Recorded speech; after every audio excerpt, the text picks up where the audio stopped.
baby தான் baby அந்த super bike நான் சொன்னல கிணறுல கிடைக்கல பேபி நான் போயிட்டு அப்புறம்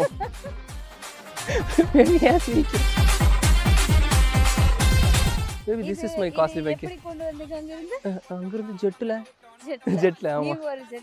இவனுக்கு ஒரு ஜெட்டு ஆமா பேபி உடச்சிடாது பேபி காஸ்ட்லி மெட்டீரியல் இல்லைதான் பேபி போகிறோம் வா போய் அத்தை மாமா மீட் பண்ணலாம் ஏர் பேபி போகலாம் ஆமாம் ஆமாம் இதில் தான் வா பேபி போகலாம் என்னடா என்ன பேபி மரியாதை குறையுது ஒரு ரிச் பர்சன் பேபி நான் ரெஸ்பெக்ட் பேசுங்க என்ன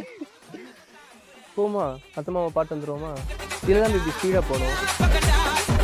ஏன் நான் சொன்னேன்ல எவ்வளோ நேரம் வீட்டுக்கு போக half an hour ஆகும் ஐயோ நம்ம 2 மினிட்ஸ்ல போயிடலாம் 1 hour ஆகும் பேபி 2 மினிட்ஸ் தான் பேபி நீ கட்டி பிடிச்சி கண்ண மூடி உட்காந்துக்கோ சர்ரு போயிடலாம்